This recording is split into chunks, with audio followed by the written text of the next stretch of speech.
So here we are. We've seen yesterday's action. We've seen all of the cool tricks and antics that G2 had to offer and ultimately netted themselves a grand final appearance. Who would have thunk it? Besides us, my esteemed analyst crew, and myself. Now, of course, when we do look at today, there's a lot to talk about, a lot of games to cover, and moreover, some teams still going home, some teams still able to fight for a lifeline here within the DreamHack Masters 3 2020. And well, for me, my name's Trace, and this is one of my last days doing work here for quite some time. So I'm gonna love doing this just as long as you'll let me. We'll be right back. We're gonna jump right into this video and then go into these matches before you know it.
Oh, it's this little zipper right here that you want me to close. I got one for all of you people out there that pay close attention to detail. My name's Trace, and alongside of me are going to be Christine and Matthew, and we're ready to talk about Counter-Strike, a best of three between the three of us, brought to you, of course, by the DreamHack Masters Spring 2020 and their and of its affiliates. So, where do we even begin to sum up yesterday? A lot of twists and a lot of turns, but more so, a lot of twists. A lot of twists. Okay, I see what you did there. Absolutely. Another day, another twist action. A lot of surprises, honestly. I'm looking at the results that happened, and most of them I did not see coming. I did not see coming Mad Lions overcoming Fnatic in a BO3. I did not see Vitality getting bested by NIP in a BO3 either. So that's what's great about Counter-Strike. You never really know what you're going to get. You can only guess. You can only crunch these numbers, try and figure out the madness, but you can always get surprised. Christine, there was a little bit of madness yesterday, right? And when I say madness, I'm not talking just about the Mad Lions. I'm talking about how they left Fnatic mauling out of in the server and in the server. Of course, out of the brackets as well. Let's talk a little bit about this game right here that was Fnatic and Mad Lions, where Mad Lions, the Danish side, came out 2-1.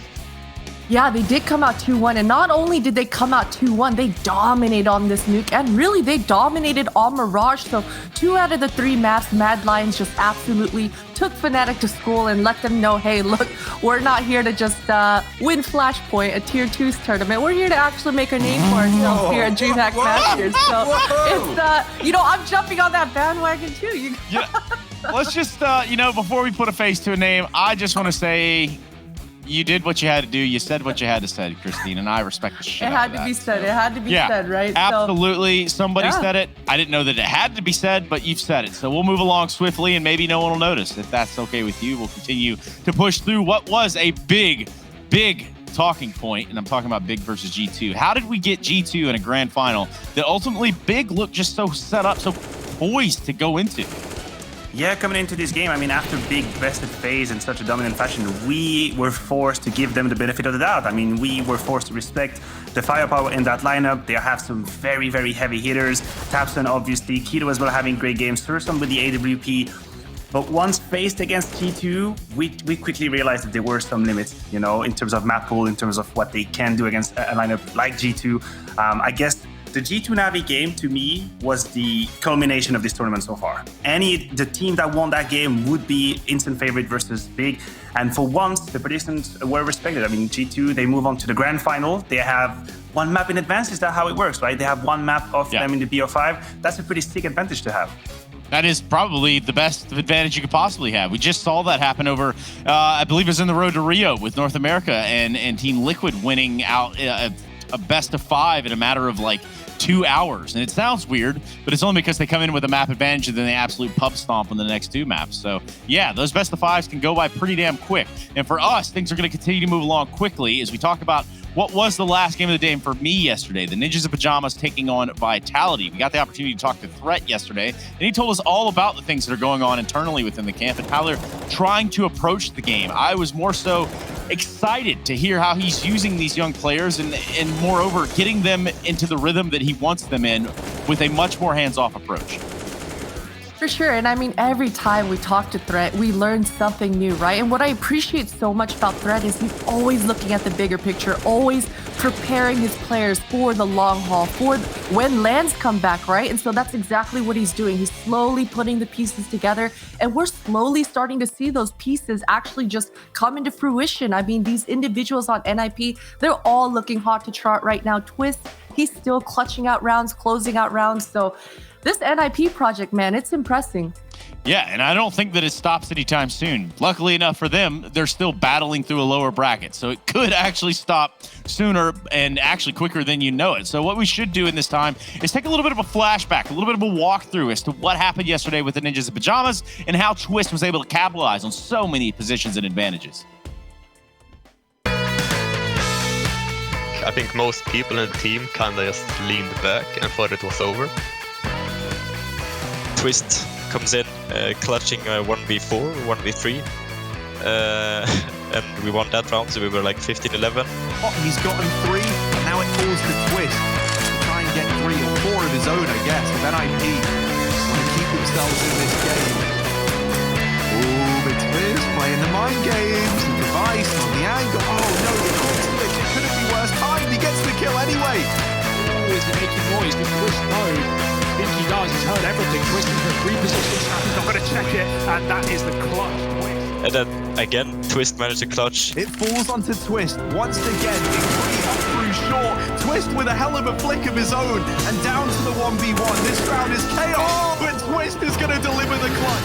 And then again, and again. I mean, it felt like he clutched every round. Yugi and Dupree armored on the USPs right now, but an ult's been retrieved for Dupree. It's Twist once again. He has clutched so many of these rounds to get NIP here. Is it going to be another case where it falls to Twist to do it? He gets it over the line. I mean, the clutching from Twist gave us like the energy we needed to close out the series. Like we were just like, okay, guys, we got to refocus now and just win this now.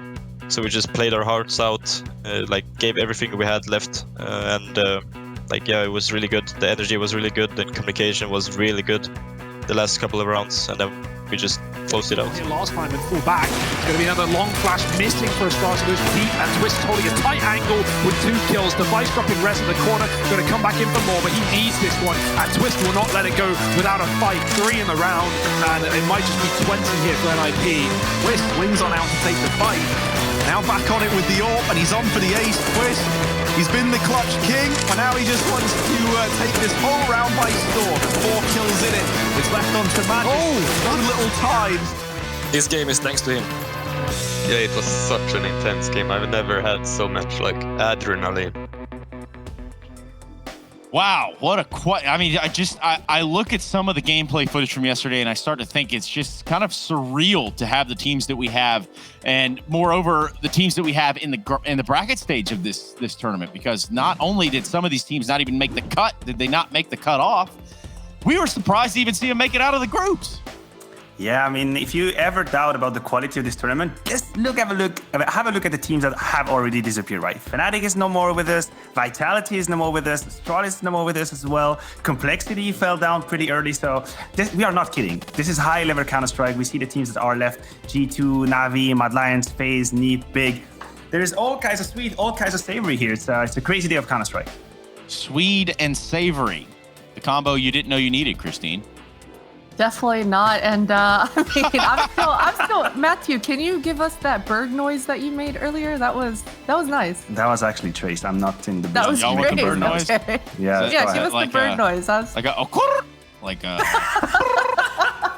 Sounds like every rap music I've listened to recently. whoa party. Anyway. We'll get back into that. Don't worry about all of that. Let's talk a little bit about the North American component. Obviously, there's a whole side of things that you've probably missed if you're watching the game at this hour, which means either A, you're a real gamer and you're up real late back at home, which is probably more so the case, or B, you've just woken up. And today being the day that it is of a Thursday on June 11th, you had nothing better to do. So you said, hey, let me tune into this DreamHack Masters Spring 2020. What's going on with North America, though?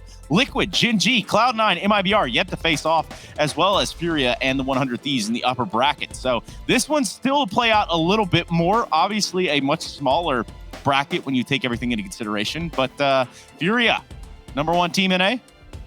Well, I mean, they're certainly starting to look like it, right? I mean, Furia, they impressed all of us. They were the only North American team to kind of dominate and make it a 3-0. Whereas Liquid, you saw them there in that lower bracket. They're still going through those online troubles that we've been seeing so many of these upper echelon of our Counter-Strike teams going through right now. So they're still in it, but we're going to need them to really step it up here.